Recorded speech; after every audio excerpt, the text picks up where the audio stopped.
Assalamualaikum warahmatullahi wabarakatuh. Alhamdulillahirabbil alamin, wassalatu wassalamu ala asrofil anbiya'i wal mursalin wa ala alihi washabbihi ajmain, amma ba'du. Ayyuhal hadirun, nahnu min firqati Rabbi. Sanabhas al-mawdu'anil i'rab, fi'il, wa isim. Assalamualaikum warahmatullahi wabarakatuh. Ismi Hasna, ana min Cimahi. Kali ini saya akan menjelaskan tentang i'rab tasniyah. Wa amma alifu fatakunu alamatan li raf'i fi tasniyatil asma'i khossotan. Yang artinya alif menjadi alamat bagi i'rab rafa khusus pada isim tasniyah. Maksudnya alif menjadi tanda bagi i'rab rafa itu hanya terdapat pada isim tasniyah saja. Contohnya yaitu ja'a zaidani, yang artinya dua zaid itu telah datang. Lalu ja'al muslimani, yang artinya dua orang muslim itu telah datang. Dan yang terakhir hazanil kitabani, yang artinya ini adalah dua kitab. Jadi yang dimaksud dengan i'rab tasniyah adalah madalal alasnaini bi alifin wa nunin fi akhiri fi halatir raf'i wa ya'in wa nunin fi halatayin nasbi wal harri, yang artinya lafaz menunjukkan dua dengan memakai alif dan nun pada huruf akhirnya, yaitu bila keadaan rafa, sedangkan ya dan nun dalam keadaan nasab dan jar. Contoh yang dinasabkan, wa'aitu zaidina, yang artinya aku telah melihat dua zaid. Dan yang kedua, alimtul mu'allimani, yang artinya aku telah mengetahui dua orang guru. Lalu contoh yang dijarkan adalah marortu bizaidani, yang artinya aku telah bertemu dengan dua zaid. Contoh yang kedua, ta'alamtu minal mu'alimani, yang artinya aku telah belajar dari dua orang guru. Alif sebagai pengganti domah dan ya sebagai pengganti fathah atau kasroh, sedangkan nun sebagai pengganti tanwin. Selanjutnya yaitu i'rab jamak muzakkar salim. Yang dimaksud dengan i'rab jamak muzakkar salim yaitu al-lafdud dalu alal jam'iyati biwawin wa nunin fi akhirihi fi halatir raf'i wa ya'in wa nunin fi halatayin nasbi wal jarri, yang artinya lafaz yang menunjukkan bentuk jamak dengan memakai wawu dan nun pada huruf akhirnya, yaitu dalam keadaan rafa, sedangkan ya dan nun dalam keadaan nasab dan jar. Contohnya yaitu marortu bizaidani, yang artinya aku telah bersua dengan Zaid. Lalu ra'aitu zaidina, yang artinya aku telah melihat Zaid. Lalu ja'a zaiduna, yang artinya zaid itu telah datang. Lalu ada dari surat Al-Mu'minun ayat 1, qad aflahamal mu'minuna, yang artinya sesungguhnya beruntunglah orang-orang yang beriman. Huruf wawu pada lafaz zaiduna itu sebagai pengganti domah, sedangkan huruf nunnya sebagai pengganti tanwin. Sekian penjelasan dari saya, mohon maaf bila ada kesalahan. Wassalamualaikum warahmatullahi wabarakatuh. Bismillahirrahmanirrahim. Assalamualaikum warahmatullahi wabarakatuh.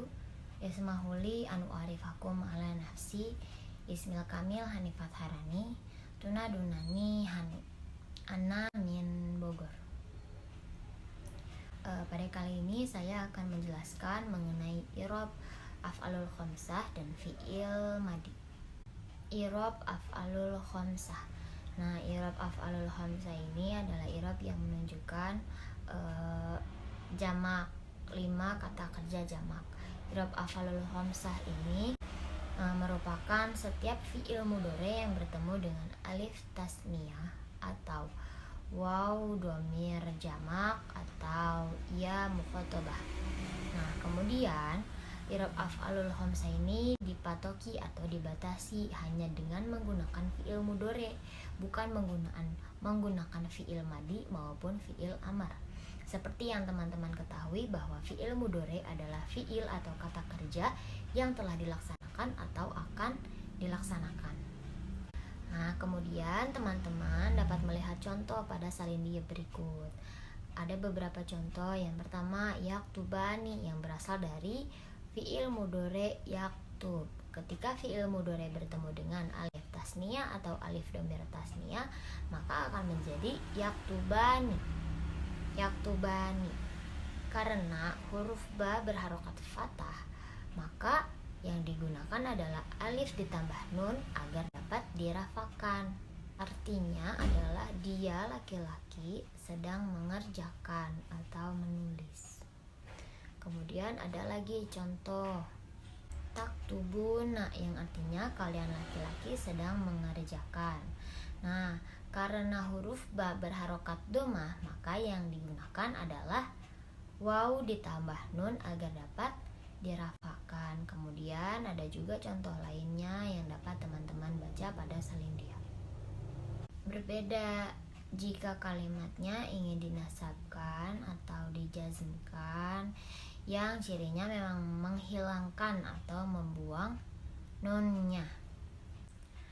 Contohnya, di kalimat pertama ada lam yaf'ala.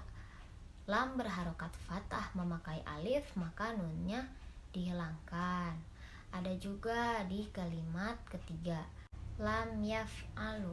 Lam berharokat domah memakai waw, maka nunnya dapat dihilangkan. Semua yang telah saya paparkan mulai dari dirafakan, dinasabkan, dan dijazmkan, semua itu sama-sama menyatakan jamak. Kemudian saya akan membahas juga mengenai fi'il madi. Teman-teman sudah mengetahui bahwa fi'il itu merupakan kata kerja dan madi artinya adalah lampau atau telah. Maka dapat disimpulkan bahwa fi'il madi itu merupakan kata kerja yang telah dilaksanakan atau selesai dilaksanakan. Cirinya atau ciri dari fi'il madi ini adalah sering dimasuki dengan ta tanis yang disukunkan. Contoh dari fi'il madi ini yaitu pada kalimat katabti. Nah, katabti ini adalah ta tanis yang digunakan pada akhiran kalimat, kemudian menggunakan kasroh yang artinya kamu perempuan telah menulis. Dan kalimat katabta yang menggunakan ta tanis berharokat fathah yang artinya kamu laki-laki telah menulis.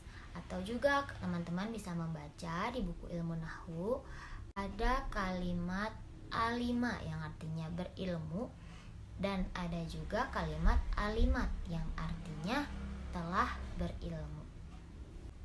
Demikian presentasi dari saya. Walahul muwafiq ila akmawi thoriq. Wassalamualaikum warahmatullahi wabarakatuh. Assalamualaikum warahmatullahi wabarakatuh. Ismi Amelia Rizky Aprilianti, Ana min Bandung. Pada kesempatan kali ini saya akan menjelaskan mengenai fi'il mudhari dan fi'il amar. Menurut Anwar dalam buku Ilmu Nahwu halaman 57, fi'il mudhari adalah lafaz yang menunjukkan kejadian atau perbuatan yang sedang berlangsung dan yang akan datang. Ciri dari fi'il mudhari ini yaitu sering dimasuki oleh huruf sin, saufa, lam, dan lan. Contohnya, lafaz yaqulu dimasuki oleh huruf sin menjadi sayaqulu, dan lafaz yalid dimasuki oleh huruf lam menjadi lam yalid. Sedangkan fi'il amar adalah lafaz yang menunjukkan kejadian atau perbuatan pada masa yang akan datang. Nah, ciri dari fi'il amar ini yaitu sering diberi huruf ya mu'annas mukhatabah dan menunjukkan makna tolab atau tuntutan. Misalnya, lafaz idrib menjadi idribi dan lafaz unsur menjadi unsurik. Lalu, apa tanda fi'il mudhari? Fi'il mudhari ini selalu diawali oleh salah satu huruf zaidah. Huruf zaidah itu ada 4 yang terhimpun dalam lafaz ana itu, yaitu ada hamzah, nun, ya, dan ta. Dan selamanya fi'il mudhari ini harus selalu dirofakkan huruf akhirnya. Contoh fi'il mudhari yang berawalan huruf ya yaitu yaf'alu, artinya dia sedang melakukan sesuatu. Yang kedua yaitu yang berawalan huruf ta, taf'alu, artinya kamu sedang melakukan sesuatu. Yang ketiga yang berawalan huruf hamzah, af'alu, artinya aku sedang melakukan sesuatu. Dan yang keempat yaitu yang berawalan huruf nun, naf'alu, artinya kami atau kita sedang melakukan sesuatu. Selanjutnya yaitu tanda fi'il amar. Menurut Anwar dalam buku Ilmu Nahwu halaman 59, fi'il amar ini tandanya harus selalu dijazmkan huruf akhirnya. Contohnya unsur, af'il, akrim, dan uf'ul. Namun, perlu diketahui juga bahwa fi'il amar yang huruf akhirnya harus dijazmkan itu apabila fi'il madinya itu terdiri dari fi'il yang bermabni sahih, seperti lafaz doroba dan nasoro.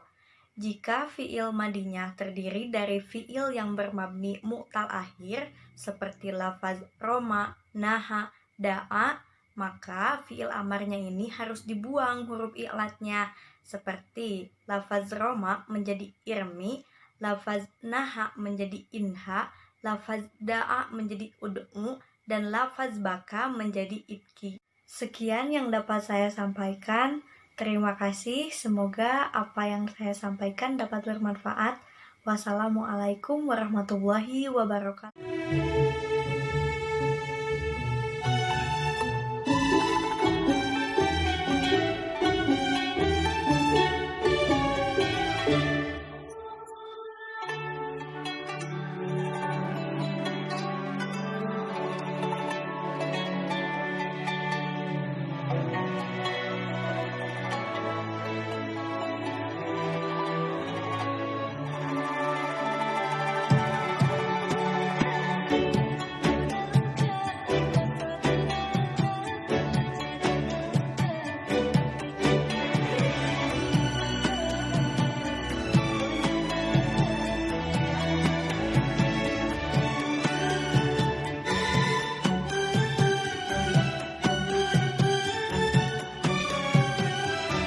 Assalamualaikum warahmatullahi wabarakatuh.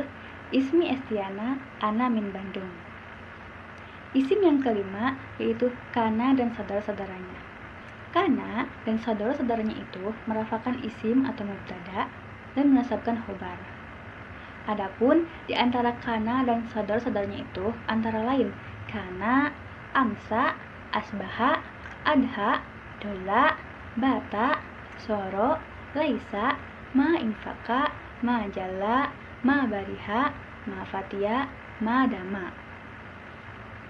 Untuk contoh kalimatnya, pertama ada kana zaidun qaiman, yang artinya Zaid telah berdiri. Awal kalimatnya yaitu zaidun qaiman, yang artinya Zaid berdiri. Disisipi kana menjadi Zaid telah berdiri. Contoh yang kedua yaitu laisa amrun sahison, yang artinya Amir tidak pergi. Awal kalimatnya yaitu amrun sahison, artinya Amir pergi. Disisipi laisa, maka menjadi Amir tidak pergi. Isim yang keenam yaitu inna dan saudara-saudaranya. Inna dan saudara-saudaranya itu menasabkan mubtada dan merofakkan khobarnya. Adapun inna dan saudara-saudaranya antara lain ada inna, anna, lakinna, ka'anna, la'alla, dan laita. Untuk contoh kalimatnya ialah inna zaidan qaimun, yang artinya sesungguhnya Zaid telah berdiri. Adapun mubtada di sini ialah zaidan, yang awalnya zaidun dinasabkan menjadi zaidan. Kemudian khobarnya ialah qaiman. Awalnya qaiman dirofakkan menjadi qaimun. Selanjutnya ialah lafadz yang mengikuti kepada kalimah yang dirofakkan. Yang pertama ada na'at atau sifat. Na'at atau sifat ialah lafadz yang mengikuti makna lafadz yang diikutinya, baik pada keadaan rofa, nasob, ma'rifat, khafad maupun nakirahnya. Adapun contoh dari na'at ini ialah Zaidun al-akil qa'iman, yang artinya Zaid yang berakal telah berdiri. Kalimah yang diikutinya ialah Zaidun qa'iman, artinya Zaid berdiri. Sedangkan na'at yang disisipinya ialah al-akil, yang artinya berakal. Sehingga ketika dimasukkan kepada kalimat, maka menjadi Zaidun al-akil qa'iman, artinya Zaid yang berakal telah berdiri. Lafadz yang kedua yaitu atof atau kata sambung. Atof ialah isim yang mengikuti isim sebelumnya melalui perantara huruf atof. Adapun contohnya yaitu Iqra'i jaridata awil majalah, yang artinya bacalah koran atau majalah. Di sini isim yang mengikutinya ialah majalah, sedangkan isim yang diikutinya ialah jaridata.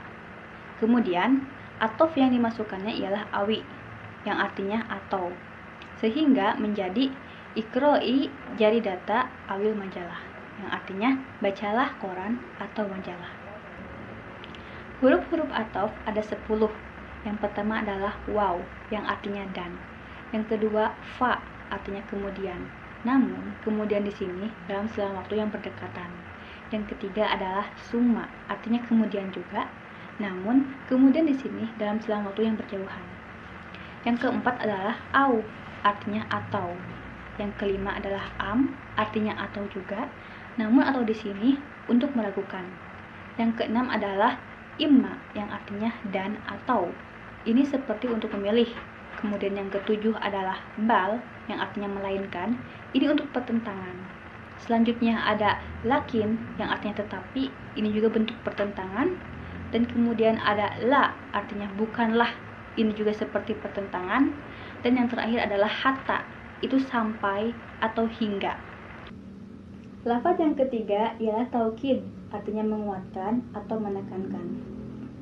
Penggunaan taukid di sini mengikuti kata yang diperkuatnya, baik dalam keadaan rofa'nya, khafadnya, nasobnya, ma'rifatnya maupun nakirahnya. Adapun lafadz-lafadz taukid di sini antara lain ajma'in, al-ain, kulu, dan an-nafsu. Untuk contoh kalimatnya ialah marartu bil qaumi ajma'in, yang artinya aku benar-benar telah bertemu dengan semua orang. Taukid di sini ialah kata ajma'in. Kata ajma'in memperkuat kata bil qaumi, yang artinya orang. Yang awalnya aku benar-benar telah bertemu dengan orang diperkuat dengan kata ajma'in menjadi aku benar-benar telah bertemu dengan semua orang. Lafadz yang keempat yaitu badal atau pengganti. Apabila suatu lafadz dibadalkan atau diganti isim dengan isim, fi'il dengan fi'il, maka kata penggantinya harus mengikuti dengan kata yang diganti pada i'rabnya. Contohnya, qoma Zaidun akhuka, yang artinya Zaid saudaramu telah berdiri. Kata akhuka di sini mengikuti kata Zaid. Akhuka berarti saudara laki-laki. Zaid pun berarti laki-laki. Maka kata akhuka dengan Zaid adalah cocok atau sesuai.